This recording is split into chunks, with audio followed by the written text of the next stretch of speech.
तुम्हारी फाइलों में गांव के मौसम गुलाबी है, मगर ये आंकड़े झूठे हैं, ये दावा किताबी है।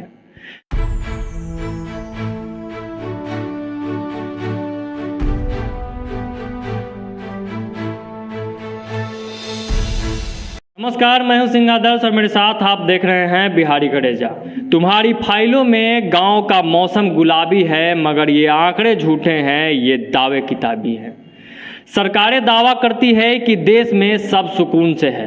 अब वीडियो के शुरुआत में सब्जी, पेट्रोल, डीजल, सरसों तेल से लेकर गैस तक का दाम आप लोग देख ही लिए होंगे, और आपको बताने की ज़रूरत भी क्या है, आप सब खुद रोज भोग ही रहे हैं इस चीज़ों को। पर नेताजी लोगों को ये सब दिखता ही नहीं है, इसलिए एक एक करके सब दिखाना पड़ रहा है।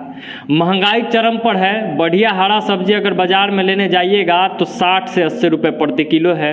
गर्मी में नींबू का डिमांड बढ़ जाता है, ऊपर से रमज़ान का महीना चल रहा है तो रेट भी हाई हो गया है और एक नींबू 10 रुपये में मिल रहा है। सरसों तेल 190 से 195 रुपये प्रति लीटर चला गया है, कहीं कहीं इससे ज़्यादा भी मांग लिया जाता है। घरेलू सिलेंडर जो है 1048 रुपये है, कहीं कहीं और भी ज़्यादा रेट होता है। ब्लैक में लेने पर तो समझ ही रहे होंगे आप। अच्छा क्वालिटी का चावल अगर लीजिएगा तो 40 रुपया से शुरू है, 100 रुपया और उससे ज़्यादा तक प्रति किलोग्राम मिल जाता है। तो वहीं पेट्रोल डीजल का दाम बताने का ज़रूरत नहीं है, इसमें शुरू से ही आग लगा हुआ है और लगातार इसमें बढ़ोतरी हो ही रहा है। अब कुछ आंकड़ों से आपको रूबरू कराते हैं। एक रिपोर्ट के अनुसार 328 रुपये ग्रामीण क्षेत्र में और 459 रुपया शहरी क्षेत्र में हर महीने उपभोग करने वाले व्यक्ति को गरीब नहीं माना जाएगा। प्रति माह इससे कम उपयोग करने वाले ही निर्धन के श्रेणी में आएंगे। कितना भद्दा मजाक है ना, कि सोचिए कि जब इतना महंगाई है उसमें जब 300-400 रुपये आप अगर महीने में उपभोग करते हैं, डेली तो छोड़ दीजिए, तो आप निर्धन नहीं हैं। तो सोच लीजिए कि अगर आप डेली 400-500 रुपये अगर कर देते हैं खर्च, तो आप शायद इस देश में राजा कहलाएंगे। अब कुछ और ज़रूरी बातों पर आप ध्यान दे दीजिए कि एक तो तेज़ी से बढ़ता महंगाई और दूसरे ओर दुगने रफ्तार से बढ़ता बेरोजगारी। ऐसे में इस देश में जीवन यापन कैसे होगा यह सोचनीय है, और इस देश में जीवन यापन कितना मुश्किल है इस पे भी विचार करना पड़ेगा। सरकार आवश्यकता अनुसार रोजगार का सृजन तो कर नहीं पा रही है। अब बच गया कृषि, तो भारत में कृषि पर आधारित लोगों की संख्या बहुत अधिक है।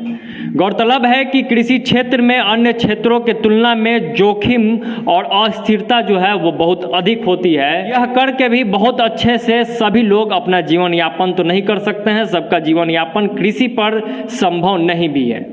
बेरोजगारी का प्रतिशत आप सुन लीजिएगा तो दिमाग जो है वो सन्न रह जाएगा। भारत में बेरोजगारी की जड़ें जो है वो काफ़ी गहरी होती जा रही है, जिसे भारत की अहम समस्या माना जा रहा है। ये तो आप जानते ही हैं कि भारत में बेरोजगारों का स्तर जो है वो काफ़ी बढ़ चुका है, और इससे जुड़े आंकड़े वाकई चौंकाने वाले हैं। ये आंकड़े बताते हैं कि भारत में एक बड़ा वर्ग अभी भी रोजगार की तलाश में है। भारत में दिसंबर 2021 तक 53 मिलियन लोग बेरोजगार हैं। इन आंकड़ों की जानकारी इकोनॉमिक्स टाइम्स ने data for monitoring Indian economy के आधार पर दी है। इनमें से 35 मिलियन यानी 3.5 करोड़ लोग वो हैं जो एक्टिवली रोजगार के तलाश में हैं।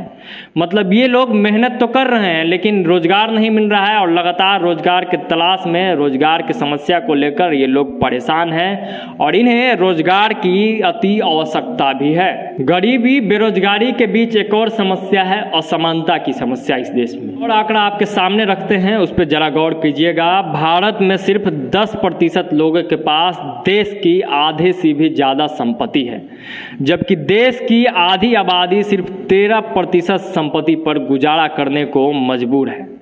वैश्विक असमानता रिपोर्ट 2022 में भारत की जो गैर बराबरी है, अमीरी गरीबी में जो बढ़ती खाई है, उसकी चिंताजनक तस्वीर सामने आई है। अब सोचिए, एक तो अमीरी गरीबी के बीच इतना लंबा गैप, इतनी गहराई, और दूसरे ओर बेरोजगारी का बढ़ता दर, उसके बाद महंगाई की मार।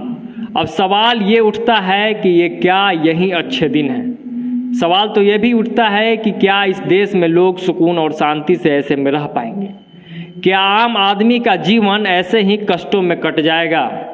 सवाल बहुत है लेकिन जवाब नहीं है हमारे पास, आपके पास भी नहीं होगा। जवाब सरकारों के पास है, जवाब विभागों के पास है। तो तो मांगिए जवाब, चुप नहीं रहिए, क्योंकि जवाब नहीं मांगिएगा तो ऐसे ही महंगाई, बेरोजगारी, गरीबी और भुखमरी को झेलते रहिएगा और मर जाइएगा, कोई पूछने नहीं आएगा। ऐसे ही तमाम चीज़ों को हम आपके सामने लाते रहेंगे। हमारे चैनल को अभी सब्सक्राइब कर लीजिए और हमारे फेसबुक पेज को फॉलो कर लीजिए। बहुत बहुत धन्यवाद।